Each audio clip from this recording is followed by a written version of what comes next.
손에 안 잡히게. 아 언니 그거 뽑아와야 돼요? 뽑아. 지금 뽑아. 어디서? 여기서. 아 그랬대? 선생님 저렇게 뽑아서 준 거 아니에요? 어떤 거요? 손 저거 뭐지? 아, 그거 괜찮아요. 뽀뽀 주는 거. 아 쉬어요? 예? 비스가 쉬냐고요? 네. 쉬어요. 네, 맞아요. 출력만 들으시면 돼요, 출력. 있어? 진짜 안 잡혀. 내가 진짜 하려고 했지 안 잡혀.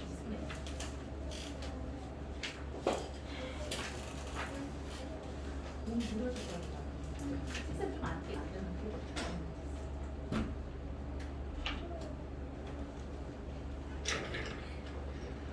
얼마 안 남았어.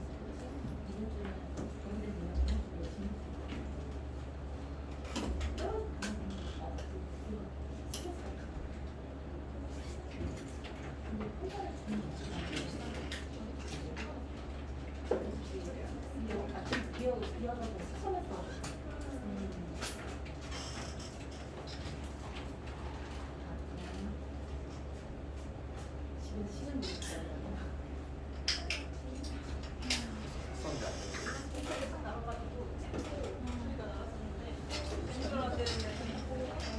빨리 끝나고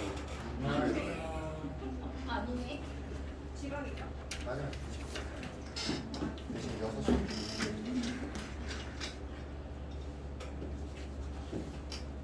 가방 우리 다 끈다니 가방 넣고.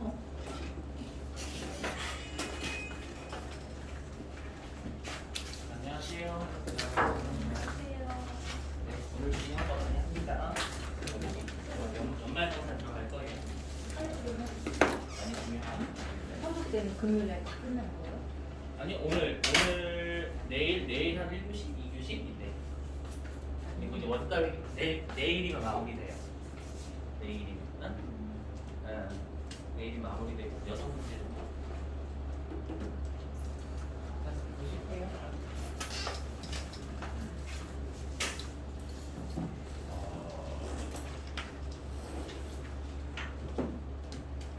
자 여기 근로소득 금액의 계산. 자 우리가 소득 금액이라는 게 여러분들 신고해야 될 금액이었잖아요. 네. 그죠? 소득 금액이라는 게 신고해야 될 금액인데 우리가 신고해야 될 금액은 이익에 대해서 신고를 하는 거잖아요. 맞죠? 내가 벌어들인 것만 있는 게 아니라 죄송해요. 벌어들이는 게 있으면 쓰는 게 있잖아요, 여러분들. 네. 그죠? 그래서 우리가 세금에 대해서 계산할 때는 내가 벌어들인 것만 계산하는 게 아니라 뺀 것도 빼고 나머지에 대해서 우리가 이제 신고를 하는 거예요. 그래서 우리가 근로소득 금액인데 우리가 그 회계의 수익과 대응되는 말이 뭐였었죠? 소득세법에서는 회계에서의 수익과 대응되는 말 비슷한 거. 우리 뭐 이리가 하는데 필요가 국민주택에 총수익 금액 처음 들어요? 비용과 비슷한 개념, 비용과 비슷한 개념? 필요경비. 이 익숙하면 괜찮아요. 너무 익숙해. 자, 필요경비. 근데 우리가 근로소득은 총수익 금액이라는 용어를 안 써요. 어떤 용어를 쓰냐면 총급여액, 총급여. 맞죠? 총급여가 회계의 수익과 비슷한 개념이에요. 아시죠? 그랬을 때 우리가 총급여액이라는 건 시험에 가끔씩 이렇게 장난을 칠 때가 있어. 어떻게 장난을 치냐면 비과세하고 분리과세가 얼마 있다 이렇게 줘요, 여러분들. 그때 우리가 분리과세라는 건 뭐였었냐면 원천징수로 납부세금으로 끝나는 거예요.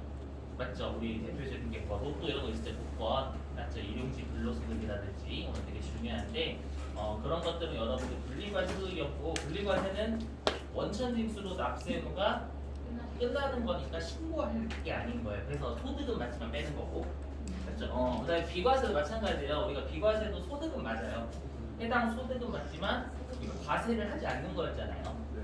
그렇죠? 뭐 예를 들면 유종연금 같은 거, 맞죠? 유종연금은 소득, 연금 소득이 맞아요. 받은 거 맞으니까 소득은 맞지만 정책 목적상 우리 과세를 하지 않는 걸 비과세라고 불러요. 그렇죠? 그러다 보니까 시험에 만약에 우리 내가 근로소득이 근로소득이 1,200만 원 있는데 분리과세가 700만 원 있다라고 총급여가 500만 원인 거예요. 무슨 말인지 이해돼요? 네. 근로소득이 1,200만 원일 때 만약에 분리과세가 뭐 700만 원이다라고 하면 우리가 한도변에 400만 원인 거죠. 이게 좀 중요해요. 오늘 소득 뭔가 할 때. 자, 그리고 우리가 근로소득자는 장부를 적는데 안 적는데 여러분들. 맞죠? 우리가 소득세법상 장부를 적어야 될 의무가 있는 소득은 어떤 소득이었죠? 사업소. 맞아, 사업소득이었어요. 사업소득. 맞죠? 사업소득자만 장부를 적어야 될 의무가 있었고 나머지는 없었죠. 맞죠? 그러다 보니까 이 근로소득자는 분명히 내가 근로소득을 얻기 위해서 쓴 게 있어요, 분명히요. 근데 장부를 안 적으니까 얼마를 썼는지를 몰라요. 추정해서까지 뺀다고 했죠. 네. 그래서 총 급여액의 일정 퍼센트를 추정해서 빼주는 걸 우리가 근로소득공제라고 불러요. 진짜? 그냥 이제 여러분들 요거 좀 암기해 줄게. 이게 작년도에 개정이 돼가지고 원래 근로소득공제가 여러분들 한도가 없었어요. 한도가 없었어요. 이거 말문제 대비요. 한도가 없었다가 근로소득공제가 연 2천만 원 한도까지 생겼어요. 근데 우리는 절대 한도에 걸 일이 없어요. 생각하지 마시고. 제가 어디서 보니까 이게 총급여가 1억 7천만 원이 넘어가야 돼요. 연봉 1억 7천. 우리는 절대 걸릴 일이 없어. 안타깝죠? 슬프다. 그럼 만약에 넘으면 그래서 공제를 이천. 무슨 증빙이 있어요? 아니요, 증빙 없어도 돼. 이거 추정해서 빼주는 거예요. 추정해서. 네. 그래서 특정 넘으면 추정해서 빼요. 여기 사진 띄울게요. 보시면 자, 외우고 싶으신 분들 외우시면 돼요. 아셨죠? 나는 세법에 못 말랐다. 다 외워버리겠다. 다 씹어버리겠다.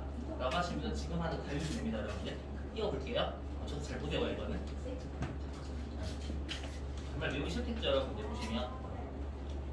암기하고 싶으신 분들은 암기하시면 거의 1억 7천. 딱 말할 때 알죠? 아니 그래서 여러분들 빨간색 쳐놨잖아요. 그래서 진짜 빨간색 그래서 여러분들의 편의를 위해서 저기 난쳤어. 아시죠? 이쪽인데 이쪽. 알죠? 우리 시험에는 이상한 애들이 나온다겠죠, 여러분들. 연봉이 500만 원 이상인 애들이 나와요. 아시죠? 우리 시험에는 좀 받아들이셔야 돼 그거를. 그래서 뭐냐면 총 급여액이 500만 원 이하래요.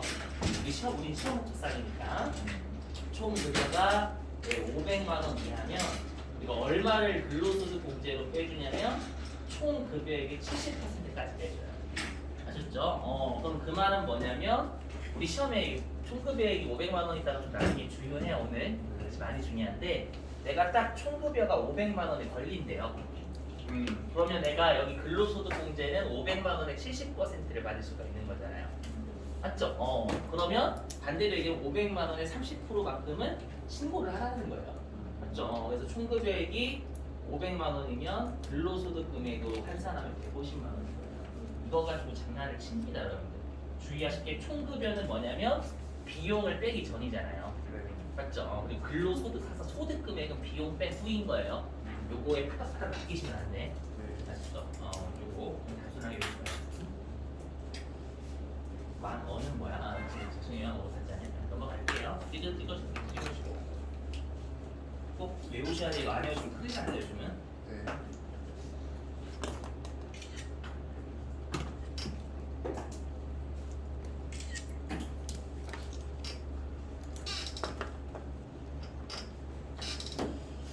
그 다음에 이제 근로소득의 수입식입니다. 수입식. 이거는 여러분들 우리 저번에 좀 했었죠. 급여자 능력이라고 거기서 좀 말씀드렸는데 우리가 세법은 뭐라고 되어 있냐면 권리가 확정되면 수익이다 이렇게 되어 있어요. 권리가 확정되면 수익이고 의무가 확정되면 비용이다 이렇게 되어 있어요. 그러면 내가 월급을 5월달에 일을 해서 6월달에 월급을 받는다라고 하면 내가 5월달에 일을 했으니까 6월달에 받겠죠. 맞죠? 권리는 5월달에 확정이 되는 거예요. 단지 우리가 6월 10일에 미뤄서 주는 거군. 맞죠? 그래서 뭐라고 되어 있냐면 근로소득의 수입시기. 이 수입시기가 어느 년도의 소득으로 볼 거라는 거예요. 이게 많이 중요하겠죠. 왜 중요하냐면 우리가 12월 달 소득이냐 1월 달에 소득이냐에 따라서 내는 세금이 몇 년이 차이가 나요. 1년 차이 나요, 여러분들. 그렇죠. 12월 달 그냥 2021년도 12월 달에 안녕하세요. 2021년도 2021년도 12월 달이면 얘는 2022년도 5월 달에 신고해야 되는 거고. 네. 만약 2022년도 1월 달이면 2023년도에 신고하는 거니까 여러분도 이거 잘 알고 계셔야 돼, 맞죠? 그래서 우리가 일반적인 구별은 근로를 제공한 날이라고 불러요. 그렇죠? 받는 날이 아니라. 그 다음에 우리 잉여금 처분에 의한 상여 이게 뭐였었냐면 우리 회사에서 법인에서 주총날 어떻게 하냐면 우리가 이제 이익잉여금을 처분해서 배당이나 상여금 주잖아요, 여러분들. 네. 상여금 처분 안 주시면 그래서 잉여금 처분 상여가 뭐냐면 주총에서 상여금을 결의했다라는 거예요. 그럼 반대로 임직원 입장에서는 상여금을 실제로 받은 날이 아니라 권리를 언제 확정되냐면 주총일 날 받을 금액이 확정이 되는 거잖아요, 여러분들. 맞죠? 그래서 뭐라고 되어 있냐면 법문구는 이렇게 돼 있어요. 잉여금 처분 결의. 이게 이익잉여금을 처분을 결의하는 주총을 얘기해요. 아시죠? 우리 시험에는 절대 주총이라고 안 줘요. 아시죠? 세법이 왜 암기가 과목이냐면 무조건 법문구로 출제해버려요. 제가 고등학생 때 말씀드렸죠? 무조건 법문구예요. 아시죠? 자, 그 다음에 인정상여. 여러분들 인정상여는 그냥 제가 때 설명 들었었나? 외우시라고. 그렇죠? 상여금으로 인정한다. 아시죠? 정확한 건 세무 1급 때 배우실 거예요, 여러분들. 그래서 단순 암기 근로를 제공한 날이다. 예를 들어서 한번 여러분 해볼게요. 자, 해볼게요. 뭐냐면 우리 회사가 여러분들 우리 회사에 제가 경리과 직원이에요. 경리과 직원이고 누가 이제 임원이 온 거예요. 임원이 이번에 그 자동차 한 여러분 수입차 사업자를 뽑았대. 아시죠? 그래서 저한테 와가지고 나 이번에 차 뽑았다. 이쁘지 이렇게 자랑을 하는 거예요, 저한테요.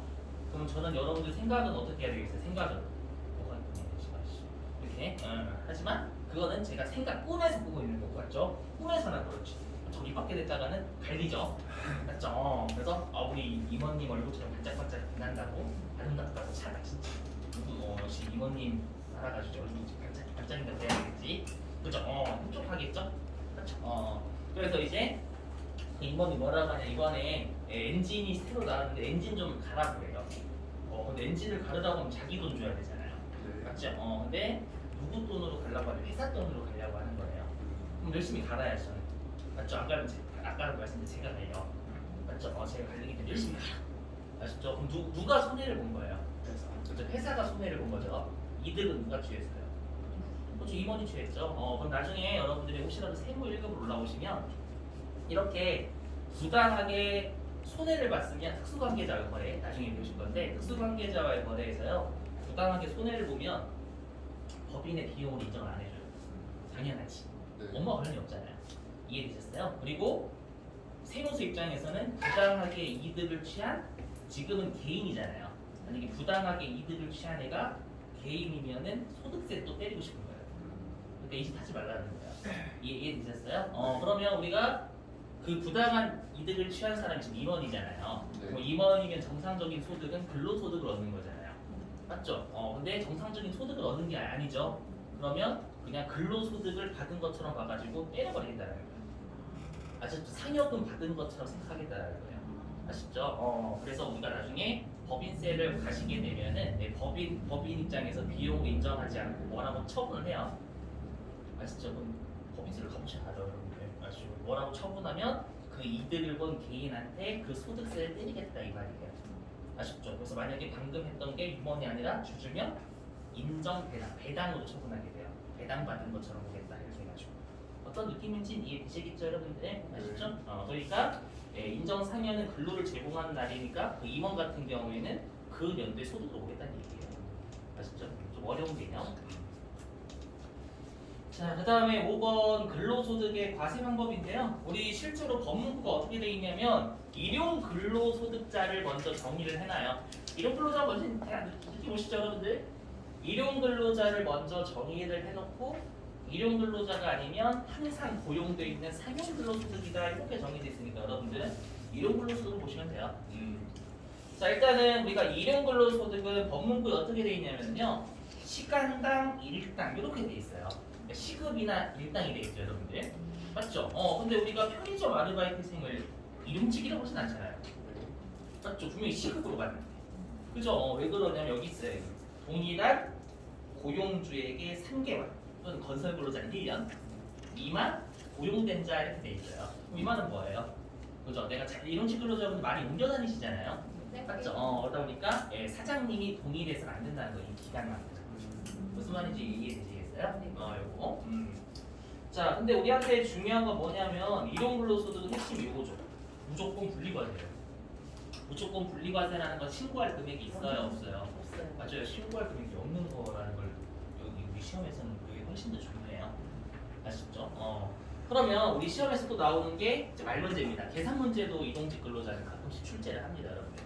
계산 문제라든지 말 문제 뭐냐면 그러면 원천징수로 납세 의무를 끝내는 소득들은 원천징수 세율을 물어봐요. 몇 퍼센트 원천징수냐? 우리 시험에 이론에서도 출제 2순위. 원천징수를 정말 많이 물어봐요. 다음 중 원천징수 세율이 틀린 것은도 물어보고 원천징수 세율이 높은 순서대로 나열한 것은 이렇게도 물어보고 외우셔야 돼 나올 때마다. 일단은 일용직 근로자는요 공식이 이렇게 돼요. 어떻게 공식?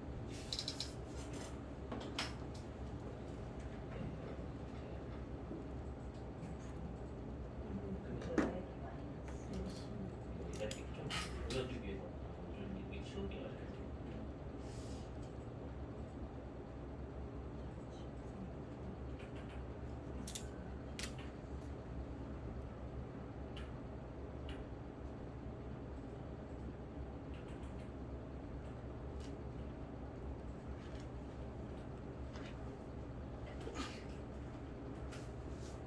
보이시나? 보여요? 응. 어떻게 되겠냐면요. 일단은 무조건 15만 원은 빼줘요. 이게 근로소득 공제라고 생각하시면 돼요. 일용직 근로자분들은 무조건 근로소득 공제가 일당에 15만 원 무조건 빼주는 거예요. 아시죠? 공식 자체가 빼기 15만 원이니까 일용직 근로자분들이 받으시는 일당이 15만 원도 안 되면 세금 내실 건 없어요. 말 문제. 아시죠? 그리고 무조건 6%를 빼줘요. 죄송해요. 무조건 6%를 곱해요. 이게 원천징수 세율이에요. 우리 소득세에서 가장 낮은 세율이 몇 퍼센트라고 했죠? 여러분 혹시 기억나시는 분? 1.2? 갑자기 아무리 안 하셨는데 6%가 최저 낮은 세율이에요. 괜찮아요. 6%? 괜찮아요. 6%입니다. 그러다 보니까 가장 낮은 세율로 우리가 때리겠다는 거예요. 이용직 근로자분들 힘드시니까 그냥 우리가 소득세법상 가장 낮은 세율로 원천징수 할게요 이렇게 생각하시면 돼요. 아셨죠? 거기에다가 다시 55%를 빼주죠. 이렇게 뭔지 몰라도 55%를 빼주잖아요.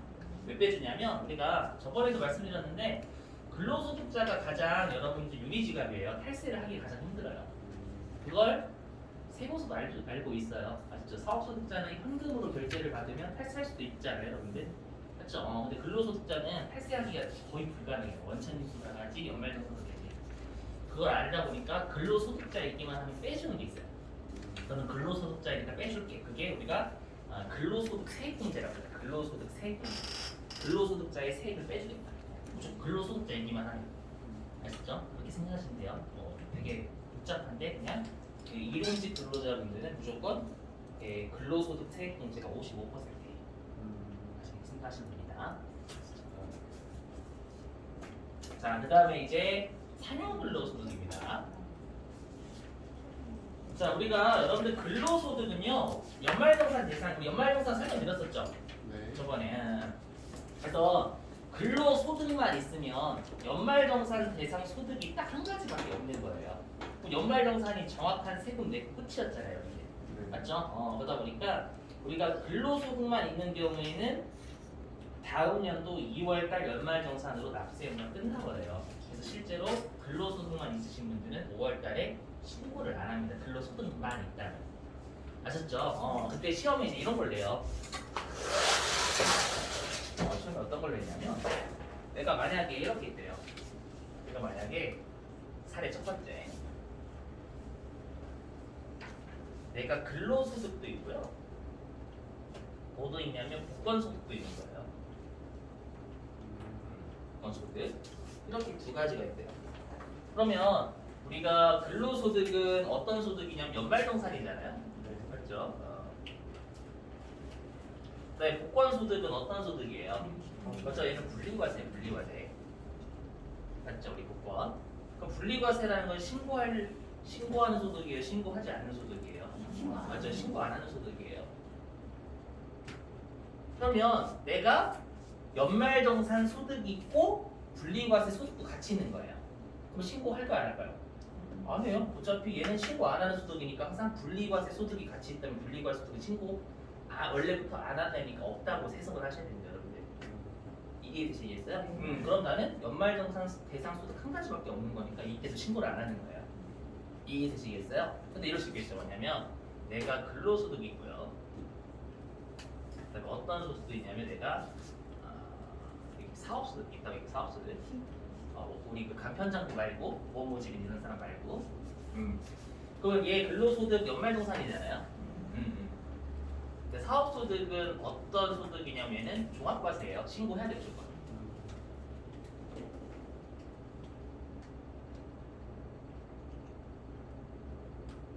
맞죠? 이해되시겠어요? 이때는 신고할까 안 할까요? 해야 돼요. 신고해야 돼요. 왜냐면 우리 둘 다 종합소득이잖아요. 그럼 종합소득은 누진세율 뜻으로 누진세율로 과세가 될 정확한 세금이란 말이에요. 맞죠? 그러다 보니까 우리가 이 두 개를 합친 거에 다시 누진세율을 곱할 세금을 정확하게 계산해야 되는 거야, 신고할 때. 근데 이미 근로소득으로 연말정산 당했지, 사업소득에 내가 만약에 원천이수 대상이라고 원천이수 당했지 라고 하면 네, 기납부세를 빼주는 거예요. 무슨 말인지 이해되셨어요? 그래서 이렇게 여기 있죠? 이외의 분리과세를 제외한 이해되시겠어요? 왜냐면 분리과세 소득이 결합돼 있다면 얘는 없는 소득이니까 신고할 소득이 아니니까. 이해되셨어요? 그래서 분리과세를 제외한 종합과세 대상 소득이 있다라는 건 정확하게 신고해 다시 해야 되는 얘기예요. 무슨 말인지 이해되셨어요? 그래서 어떻게 하냐면 여기 있죠? 우리가 다음 연도 2월달 연말정산이 되더라도 종합과세 소득이 있으니까 다시 합산해서 다시 신고해야 돼요. 아쉽죠? 당연히 연말정산 때 냈던 거 당연히 빼주겠지 여러분들. 세무서 있고 두 번 과세하는 건 아니니까. 이해되시고요. 이것도 이론에서 실제 거의 2순위, 1, 2순위 같아요. 이론에서 다음 주 우리가 확정 신고를 해야 될 종합소득을 그렇게 내요 시험에.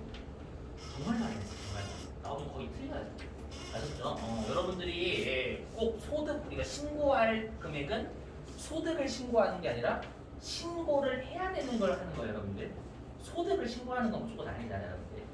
맞죠? 분리과세 소득은 맞지만 신고할 건 없잖아요, 여러분들. 아쉽죠? 이걸 정확하게 캐치를 하셔야 됩니다, 진짜. 아시죠?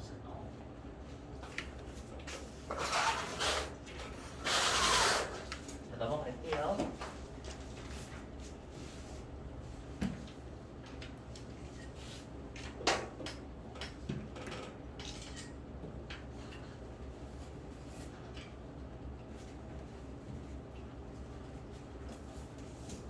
근데 책에는 저거 6%랑 55%는 합쳐서 2.7이라고. 이공식으로 하면 볼게요. 아, 똑같아요. 저 너무 그건 계산 문제 푸는 거고. 왜냐면 말 문제를 다 내거든요, 말 문제로. 아주 막 이렇게 알고 계시다.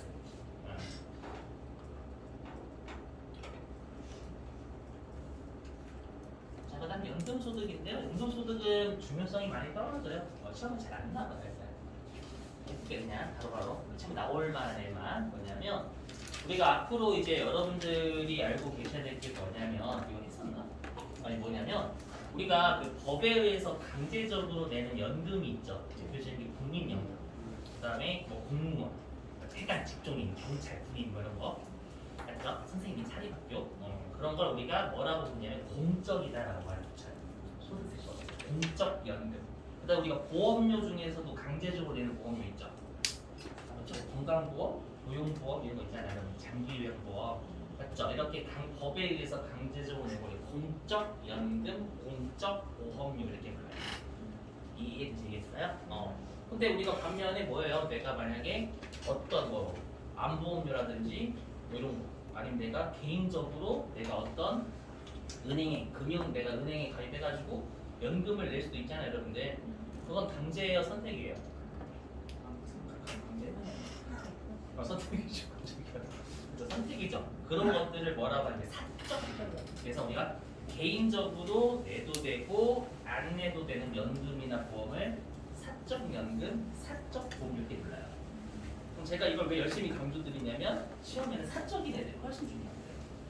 시험 목적사. 아셨죠? 문적인 애들 별로 중요성이 많이 떨어져요. 왜냐하면 미리 말씀드리겠지만 낼 때 전부 다 공제가 돼요. 공적인 애들은 안 해줘도 돼. 시험 안 나와. 아시죠? 공적인 애는 낼 때 전부 다 공제고 받을 때 전부 다 때려버려요. 아셨죠? 물론 좀 뭔가 좀 경과 규정이 있긴 한데 그것까지 하면 머리 터지지. 세무사 시험도 아니니까 여러분들 무시하시고. 그럼 이제 사적연금인데 여기 있죠? 보험회사 등의 금융기관이 취급하는 연금이라고 돼 있잖아요, 여러분들. 그랬을 때 뭐가 있냐면, 그래서 우리가 일반적으로 내가 가입해도 되고 안 해도 되는 걸 우리가 연금저축계좌라고 불러요. 연금이 저축 개념이잖아요, 여러분들. 노후를 대비해가지고 저축하는 거지. 이해되셨어요? 하지만 뭐도 있냐면 퇴직연금 계좌도 연금 소득으로 볼 때가 있어요.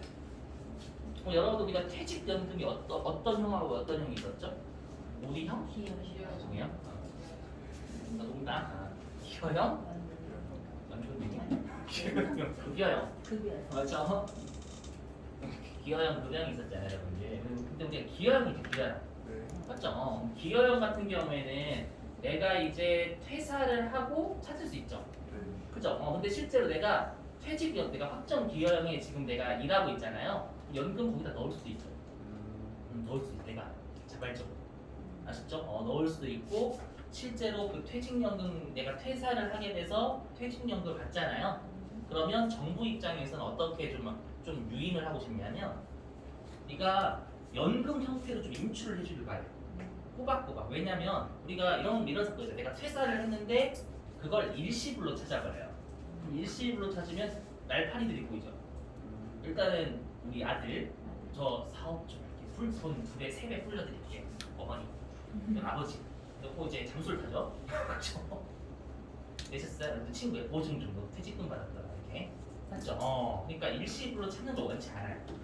아쉽죠? 왜냐하면 연금 자체가 당연히 퇴직연금 자체가 노후를 대비하기 위한 거니까 꼬박꼬박 생계 용도로만 찾는 걸 권장하기 때문에 일시불이 아니라 우리가 나중에 하겠지만 연금 수령이라고 불러요. 꼬박꼬박 찾는 걸 연금 수령이라고 하고 좀 이따가 배우겠지만 연금 일시불로 찾는 걸 연금 외수령이라고 불러요. 아셨죠? 그러면 우리가 만약에 네가 퇴직연금 계좌에 있는 걸 꼬박꼬박 내거나 퇴사하지 않았을 때 꼬박꼬박 내거나 아니면은 네가 퇴사하고 나서 연금 형태로 꼬박꼬박 찾는다면 세금상의 혜택을 좀 잘 줘요. 나이에 따라서 3%에서 5%밖에 과세를 안 해요. 아셨죠? 그 정도만 아셨죠? 그냥 그래서 여러분들 알고 계실 게 왜냐면 우리 나중에 사적연금은요 연금 저축 계좌에 입력할 수도 있고 퇴직연금 계좌에 입력해야 될 수도 있어서 그래요. 여러분들이 알고는 계셔야 돼요. 연금 저축이 우리 사적연금이 연금 저축 계좌도 있지만 퇴직연금 계좌도 있다는 건 실기의 메뉴가 있어서 그래요. 좀 연기 좀 부탁드릴게요. 그리고 시험에 줍니다. 걱정하지 마시고 자, 넘어갈게요.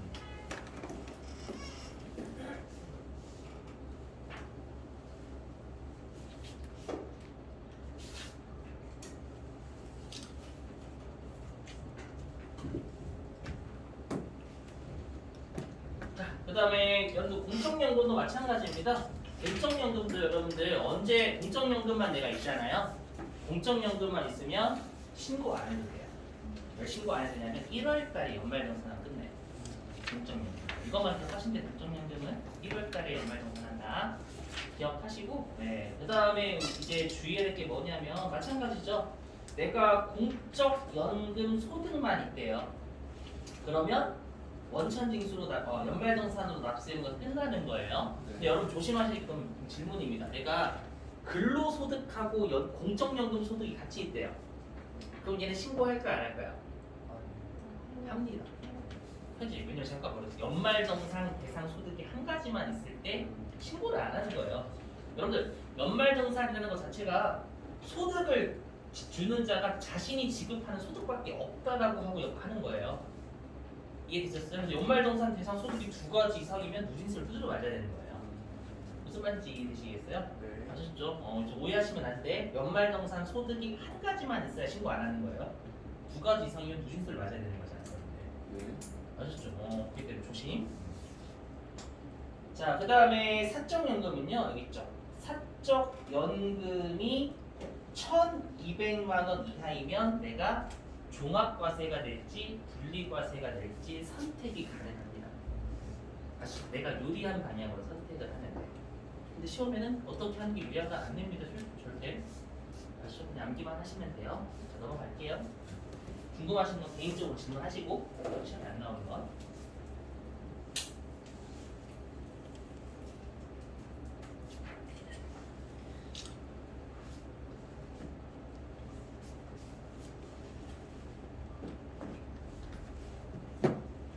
그다음 우리 시험에 중요한 기타 소득 가격, 기타 소득.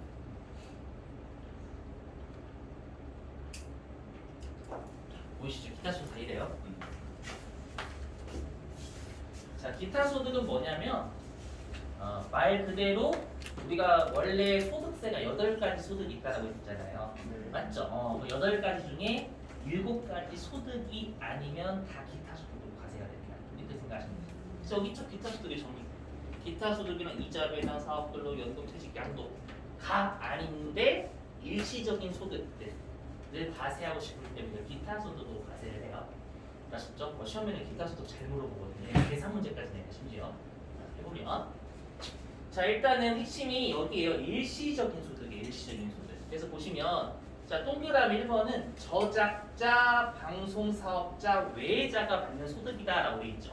뭐 예를 들면, 자, 박진영 씨가 여러분들 저작을 했대요. 그럼 그분은 저작권 받는 게 주된 영업 활동이 아니에요. 아니에요. 맞아요. 저작권 맞습니다. 박진영 씨 저작권 진짜 많아요.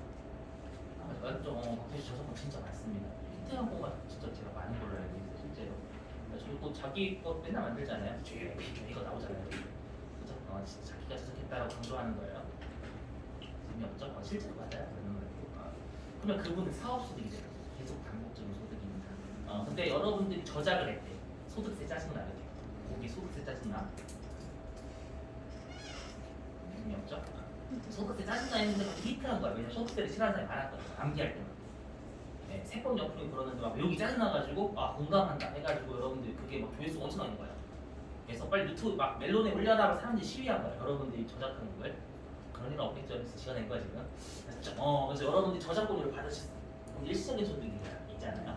이해되셨어요? 그러면 그때는 우리가 기타 소득으로 과세가 되는 거예요. 자, 그 다음에 동그라미 2번은 보시면 각종 무형자산이 건권 다 나오죠 여러분들. 우리가 무형자산에서 봤었던 원리들이잖아요 여러분들. 맞죠? 그래서 우리가 무형자산을 양도, 팔거나 빌려주는 거 전부 다 기타 소득으로 과세를 때립니다. 아시죠? 나머지 다 읽어보시면 되는데 그 다음에 중요한 게 얘입니다. 우리 지역권하고 지상권에 설정되어 있었죠 여러분들 기억나세요? 그죠? 근데 우리가 공익사업과 관련되어 있으면 이건 기타 소득으로 과세가 됩니다. 뭐 예를 들면 내가 터널을 터널 뚫는 걸 산 주인이 설정해주고 그러면 터널 뚫는 우리가 국가한테 대가 받을 수 있잖아요 여러분들. 맞죠? 아니면 한전에서 여러분들 어떻게 해요? 산에 송전탑을 설치해야 되는데 산 주인한테 허가를 하는 게 아니죠 여러분들. 맞죠? 설정을 해주고 산 주인은 설정해주고 대가를 받는 거잖아요. 맞죠? 한전에다가 맞죠? 그건 공익 목적이죠.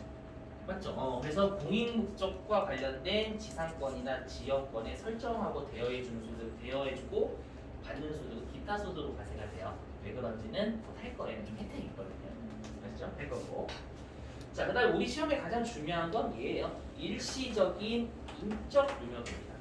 예를 들면, 자 만약에 여러분들 세무사분이 세무사 시험을 합격하셨어.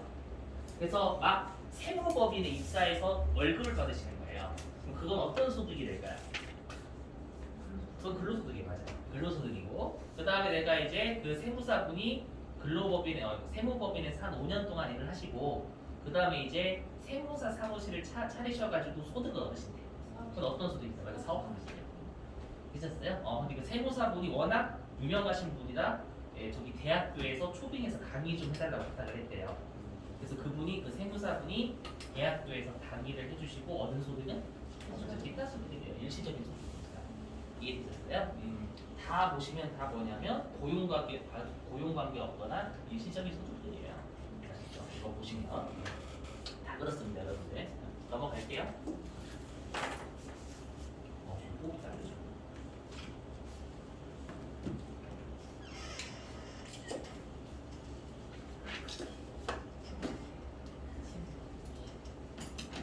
월요일이라든가 월요일 할 때는 참 잘한대요.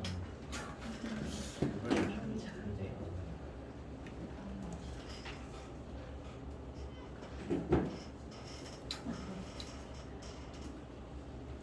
그 다음에 이제 바로 3번은 여러분들 그거예요. 뭐냐면 불로소득, 내가 거의 공짜로 얻은 거 아니면 수익하면 인생 역전되는 거 맞죠? 자 보시면 상금 맞죠 여러분들? 포상금, 기타 소득 그 다음에 복권, 투표권, 슬롯머신 이거 여러분들 2번, 3번, 4번의 핵심이 뭐예요? 그것도 무조건 분리과세예요. 원천징수를 앞으면 끝내니까 신고할 때는 없다는 걸 해야 되고 그 다음에 가로 4번 할게요. 여기 중에서 시험에 잘 나오는 게 동그라미 일단 1번 뭐냐면 우리가 여러분들 그 내가 이혼을 당했대. 남편이 바람 피워가지고요. 만약에 지금 저격하는 거 아니에요?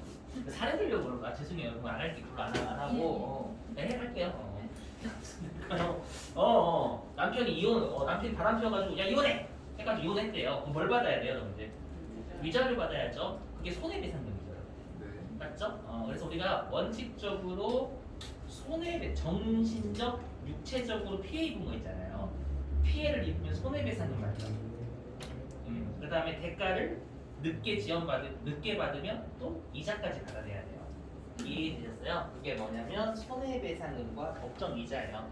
근데 우리가 원칙적으로 소득세는 일시적인 소득을 과세하지 않는 게 원칙이라면서요. 그러다 보니까 원칙적으로 손해배상금하고 법정이자는 세금을 안 떼요. 소득세가 과세 제외되는 육체적, 정신적 아셨죠? 근데 이거는 과세합니다. 뭐냐면 상대방이 계약을 깨트린 겁니다. 위약이라고 하요 위백 아셨죠?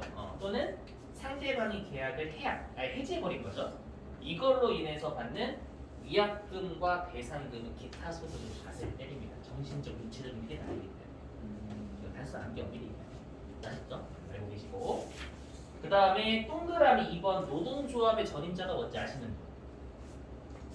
그죠? 그 노동조합 중에서도 머리띠 짱 맞죠? 많이 깎으신 분? 그죠? 앞에서 머리띠 두르신 앞에서 이렇게 하시는 분 있잖아요. 그분은 현대차 노조라고 생각하시면 현대차한테 월급 못 받아요. 그분은 노동조합에서 월급을 받아야 돼요. 아셨죠? 그래서 현대차 노동조합의 전임자가 만약에 현대차한테 월급 받으면 그거 뇌물로 봐요. 현대차가 뇌물 준 겁니다. 그렇게 받아요. 아셨죠? 무슨 말인지요? 그것도 있고 그래서 2번하고 3번이 다 그거예요. 노동조합의 전임자가 위반하여 받는 급여가 해당 회사로부터 월급 받는 거예요. 거기서 금지돼 있어요.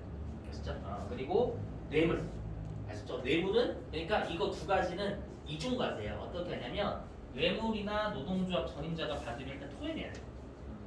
토해내고 기타 수도 또 때려버리겠다는 거예요. 이런 짓 하지 말라는 얘기죠. 워낙 죄질이 나쁘니까. 아셨죠? 일단은.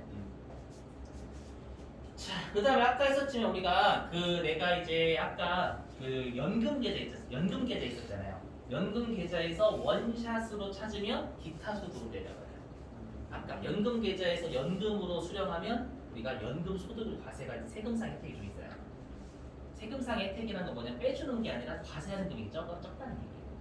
하지만 여기 있죠? 연금 계좌, 사적연금 계좌, 연금 계좌라고 그러거든요. 아시죠? 그래서 사적연금 가입자가 뭐냐면 연금 외 수령을 하게 되면 이때는 기타 소득으로 가서 나중에 15% 때려가요. 15%. 아까 내가 꼬박꼬박 찾으면 3%에서부터 5%만 과세가 되는데 여기에서는 뭐냐면 내가 일시불로 찾으면 기타 소득으로 15%나 때려버리니까 일시불로 찾지 말라는 얘기예요. 아셨죠? 물론 예외가 있긴 해요. 일시불로 찾는 예외도 있어요. 내가 뭐 아프거나 그러면 일시불로 쓸 수밖에 없지. 그건 뭐 시험 안 나오니까. 아셨죠? 6개월 이상 요양이 필요하거나 이런 거 있잖아요, 여러분들. 그런 게 법에 있긴 있는데 시험은 안 나와요. 아셨죠? 자, 넘어갈게요. 잠깐만요, 여러분.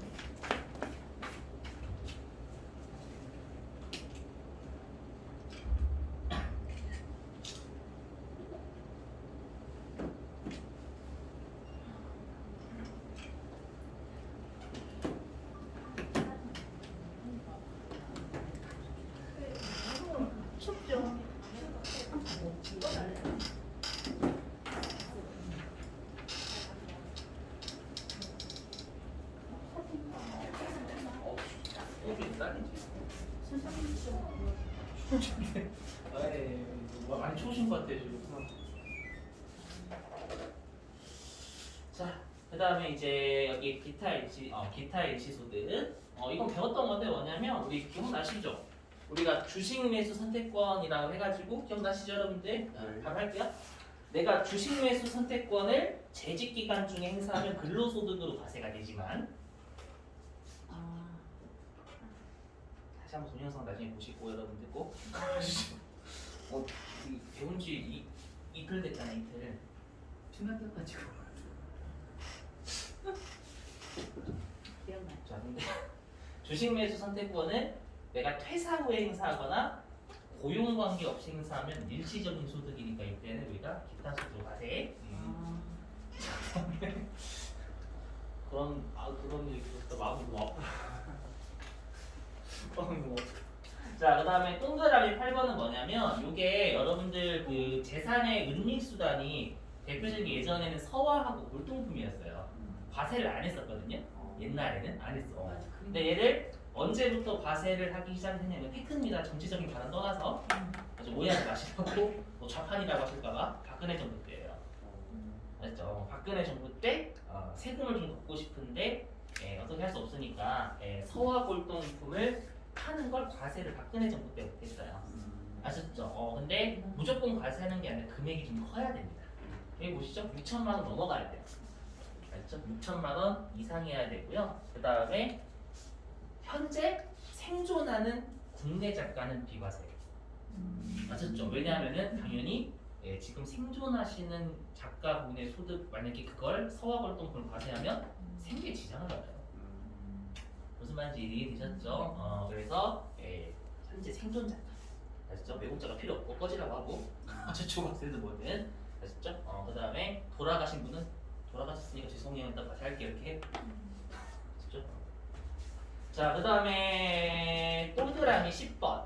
우리 직무발명 보상금이 재직기간 중 받으면 근로소득이었고 퇴사 후 받으면 기타소득이라고 했었죠 여러분들. 그렇죠? 자, 됐어요. 넘어갈게요. 좀 힘내시죠 여러분들.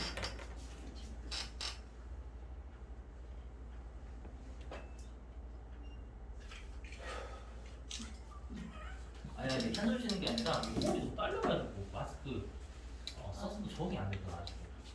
호흡이 너무 딸려. 문제 버스를 딸까 진짜로. 자, 그 다음에 비과세 기타 소득인데요. 보시면 누가 봐도 비과세 해야 될 것 같아요, 여러분들. 뭐냐, 국가보안법에 의한 상금이 뭘까요? 간접신고. 맞죠? 간접신고했는데 내가 소득세인데요. 몰랐죠? 몰랐죠? 그런 거. 그 다음에 뭐 여러 가지. 뭐 서화골동품을 박물관, 미술관, 양도에 다 아름다운 행동이 아름다운 행동. 1번부터 5번까지는. 아셨죠? 근데 뭐냐면, 이 동그라미 6번. 법률에 따라합니다. 왜 이러지? 동그라미 6번은 뭐냐면 우리가 직무발명 보상금은요 근로소득도 그렇고 기타 소득도 그렇고 500만 원까지는 비과세예요. 아셨죠? 500만 원까지는 비과세 직무발명 보상금. 자, 넘어갈게요. 보실까요? 괜찮아요. 컨디션이 좀 지금은 괜찮은 것 같은데 많이? 컨디션 좋을 때 빡세게 할게. 알죠? 아니 항상 컨디션이 좋을 때 빡세게 해야 돼. 공부는 진짜 맞죠? 진짜 너 컨디션 좋을 때 특히 공부 잘 되잖아요. 네, 일단은 자, 빨간색 보이지? 빨간맛 보이지? 빨간맛? 엄청나게 좋겠다. 이게 맞아요. 자, 뭐냐면요 우리가 원래는 실제 필요 경비를 인정하는 소득이 사업소득이랑 기타 소득이었죠. 왜냐면 기타 소득도 우리가 대표적인 로또란 말이에요. 그러면 로또 내가 한 장을 샀으면 한 장에 1,000원이잖아요. 필요 경비 1,000원인 거예요. 이해되시겠어요? 근데 그러면 지금 하는 1번부터 7번은 뭐냐면 내가 실제 쓴 게 하나도 없어. 하나도 없더라도 무조건 여기 있죠. 뭐라고 되냐면 수입 금액의 80% 내가 벌어들인 거의 80% 비용으로 빼줘요. 쓴 게 하나도 없더라. 이러한 소득. 또는 여기 아래에 동그라미 4번부터 동그라미 7번까지는 실제 소요된 비용이 없어. 맥스잖아, 맥스. 실제 소유된 비용이 없어도 내가 벌어들인 거의 60%를 빼주겠다는 거예요. 왜 그러냐면 이 소득을 얻기 위해서 엄청난 노력을 했을 거라고 전제를 하는 거예요. 그 노력 값어치라고 생각하시면 돼요. 아시죠? 동그라미 1번 해볼게요.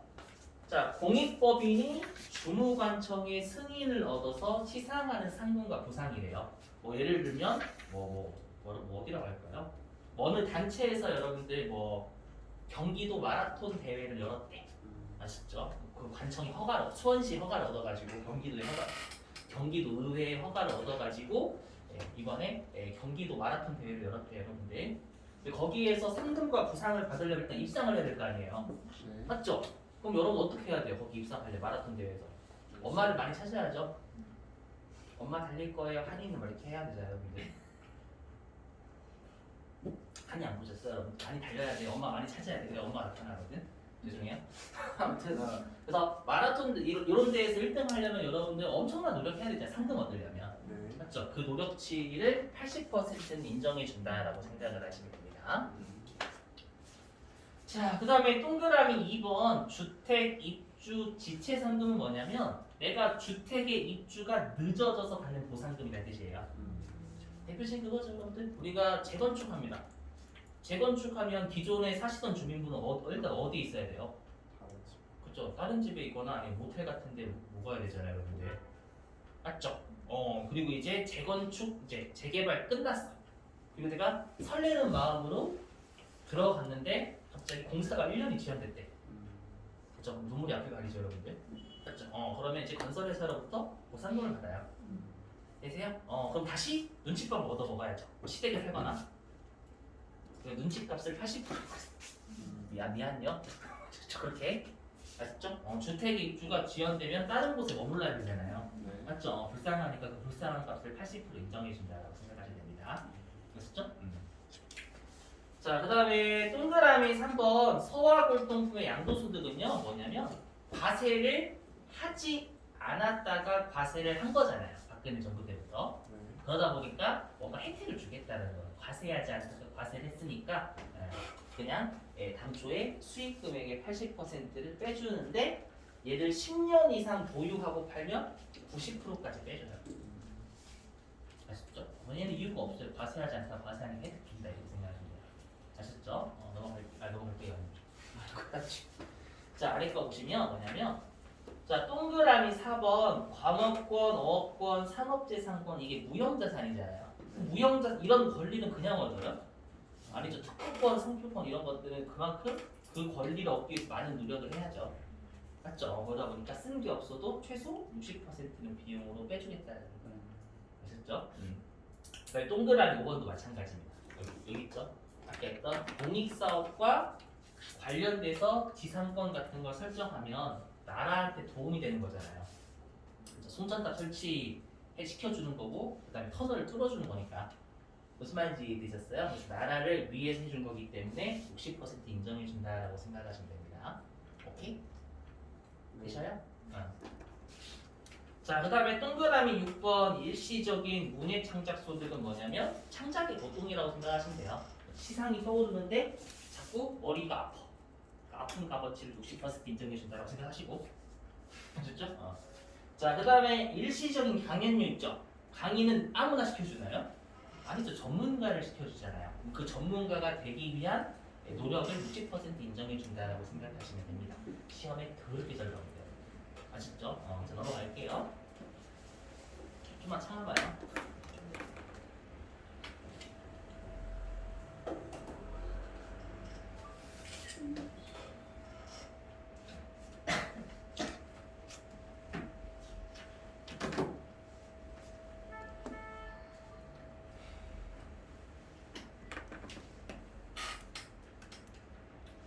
자, 그 다음에 기타 소득의 수입 시기 얘는 몇 번 출제한 적이 있어요. 뭐냐면 기타 소득은 대부분 일시적인 소득이니까 어떻게 해야 알 수 있냐면 받아봐야 알 수 있어요. 받아봐야. 아시죠? 그래서 여기 원칙이 현금주의다라는 얘기는 받았을 때나 우리가 그때 과세하겠다 그 뜻이에요. 복권에 당첨돼봐야 하는 거죠, 여러분들. 맞죠?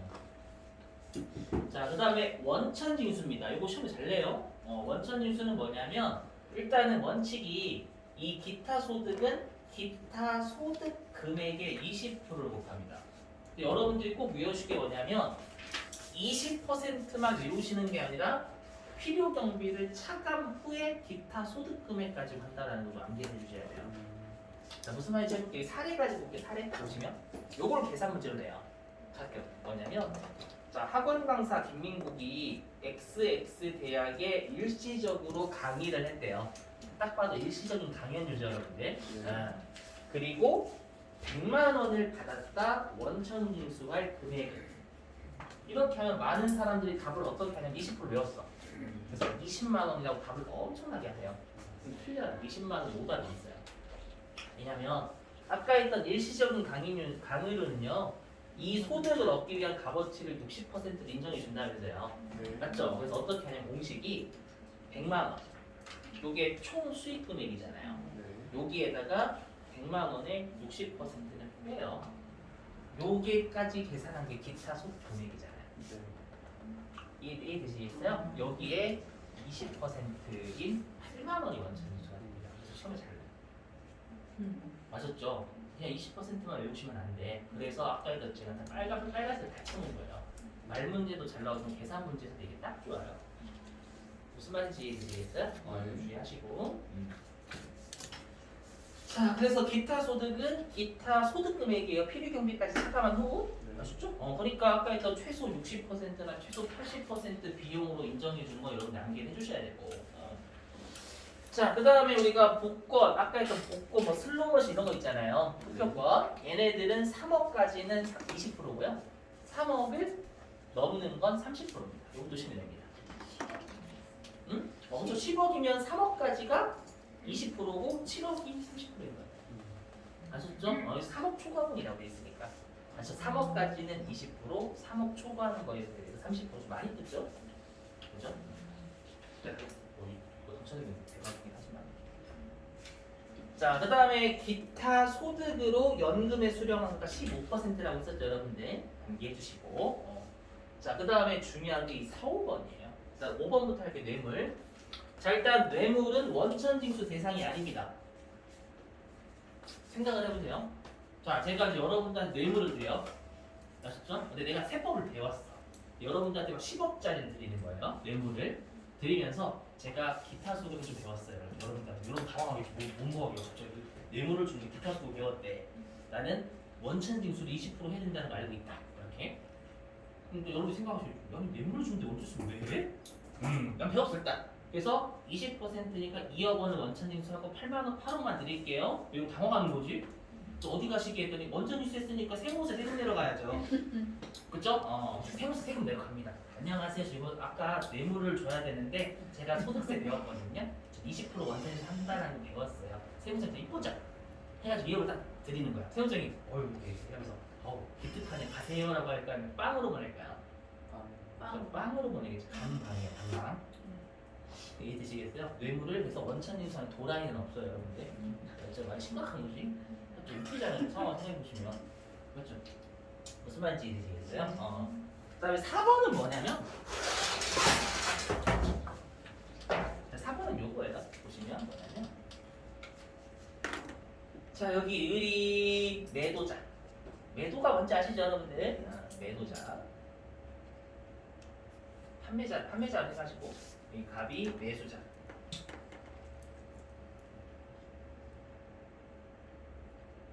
근데 이번에 이 둘이 뭐를 체결한 거냐면 건설 계약을 체결한 거예요. 그러니까 을이 뭐라고 생각하시냐면 건설업자. 갑이 을한테 건물 지어달라고 의뢰하는 사람. 근데 어떻게 했냐면 요 갑이 일단 계약금을 준 거예요. 이 건설 계약이 10억이라고 가정해 볼게요. 네. 문제 보는 줄 알고 어디에 있나요? 미안. 농담이에요. 계약금 1억을 줬어. 되셨죠? 근데 이번에 매수자가 해약을 한 거예요. 미안합니다. 저 이 건설 계약 없는 걸로 할게요. 이렇게 해약을 해버린 거예요. 그럼 원래대로라면 어떻게 해야 되냐면 그렇죠. 을은 계약금을 돌려줘야 된다. 일단 갑이 해약해서 계약금 돌려줘야 되는 거잖아요, 여러분들. 네. 그래서 계약금을 돌려주고요. 그리고 다시 갑은 뭘 줘야 되냐면 배상금을 줘야죠. 근데 우리가 일상생활에서 계약금하고 배상금이 비슷하거든요. 그럼 이렇게 누가 합니까? 또 또라이가. 맞죠? 자, 얘가 해약을 했어. 그랬더니 우리 계약금 드릴게요. 그 대신 그거에 다시 배상금 주세요. 바보야? 근데 어떻게 하면 돼요? 갑이 해약할 때 제가 저번에 드린 계약금 그거 배상금으로 바꿀게요 라고 하면 되겠죠, 여러분들. 무슨 말인지 이해되시겠어요? 그게 계약금이 위약금으로 대체되는 경우라는 뜻이에요. 요게 계약금이 위약금으로 대체되는 거잖아요. 이렇게 안 하지. 이렇게 하면 돼요. 무슨 말인지 이해되셨어요? 그러면 당연히 요런 원천지수를 할 수가 없어요. 무슨 말인지 이해되시 예전에 준 거니까 여기 대체만 되는 거잖아요. 이해되셨죠? 무슨 말인지? 자, 됐습니다. 좀만 힘내요, 여러분들. 얼마 안 남았어요, 기타소는. 넘어가고.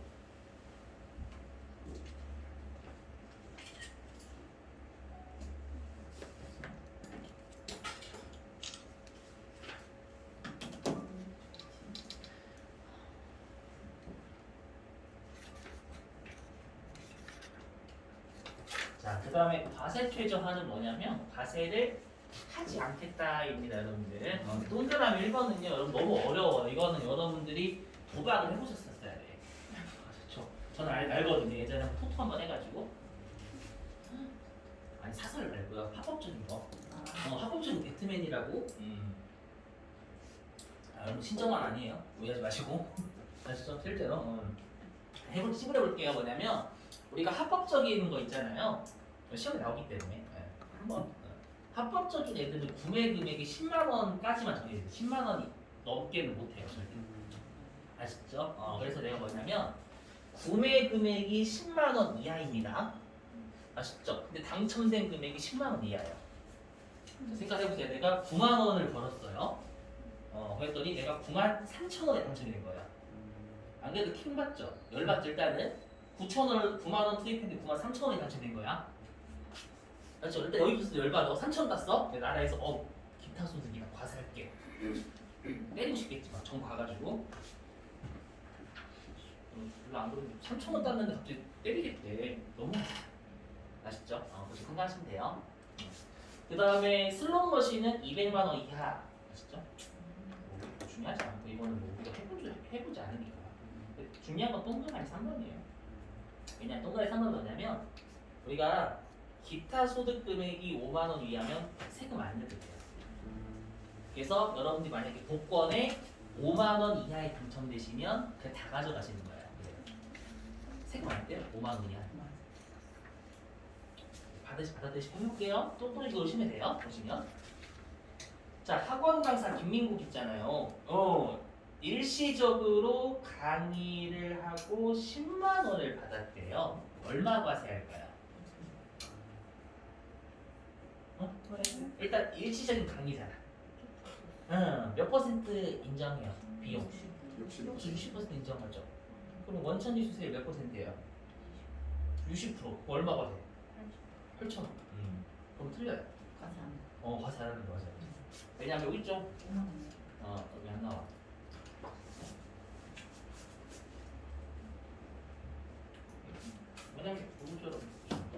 왜냐면 이게 총 수익 금액이고 10만 원의 60%를 뺀 후가 기타 소득 금액이잖아요. 네. 맞죠? 그럼 얘가 4만 원이에요. 기타 소득 금액이 5만 원 이하입니다. 5만 원 이하니까 과세가 안 되겠죠. 그래서 여러분 나중에 강의를 챙기실 때 한 10만 원 정도만 주세요. 이렇게 여러분들 15만 원 주려고 하면 죄송해요. 농담 과세 안 되겠네요. 농담이 미안해요. 쏘리. 아시죠? 그래서 여러분들은 일단 매 건마다 5만 원 이하라는 건 알고 계셔야 돼. 이것도 계산 문제를 낸단 말이에요, 실제로. 아시죠? 근데 가로 안에 있는 건 뭐냐면 이건 당연해요. 뭐냐면 연금 계좌에서 우리가 연금에 수령한 금액은 제외한다라고 되어 있잖아요. 이거 당연한 건데 뭐냐면 자 내가 매 건마다 5만 원 이하씩 인출하면 과세가 안 되잖아요. 그래서 내가 그 법을 악용해가지고 어떻게 하냐면 계좌에서 5만 원씩 계속 찾는 거야. 한 번씩. 일시불로 찾아야 돼. 5만 원. 계속 이렇게. 그럼 미친놈을 보아하지 않겠다라는 거야. 진짜 세무서 아무도 아니고. 그만입니다 그만. 네. 아셨죠? 5만 원 따질 때 얘는 제외다. 알죠? 그런 또라이가 있을 수 있으니까 맞죠 여러분들? 됐나? 됐어요. 그럼 하나 남았어. 하나 남았어. 정말 하나 남았다.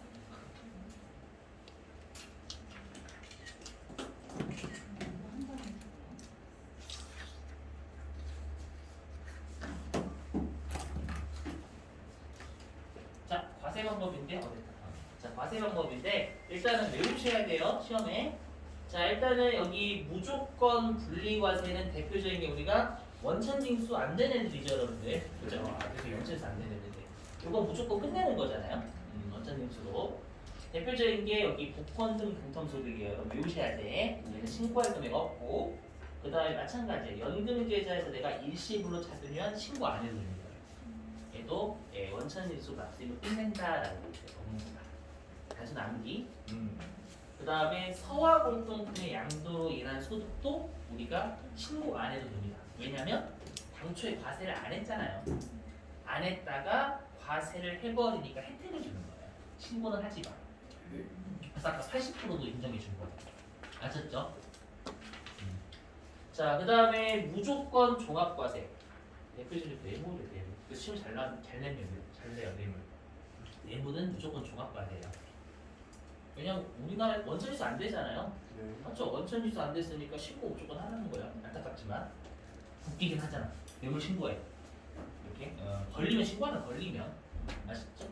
그래서 무조건 종합과세고, 그다음에 기타 소득도 선택적 분리과세. 내가 원천징수로 납세의무를 끝낼지 신고를 할지를 선택할 수 있습니다. 그게 기타 소득 금액 300만 원 이하예요. 그렇죠? 기타 소득 금액이 300만 원 이하면 분리과세나 종합과세 선택할 수가 있습니다. 나한테 유리한 반영을 해야 되겠죠? 엄밀히 얘기하면요. 자, 됐어요. 여러분 10분 쉬었다가요. 지금 몇 시죠? 15. 15분? 그러면 2시 25분에 2교시 할게요 여러분들. 좀만 힘내시고 2교시는 되게 중요한 부분입니다. 꼭. 컴퓨터 틀어도 미리 컴퓨터 좀 틀어주세요 여러분들. 컴퓨터 때는 항상 표정이 밝아요.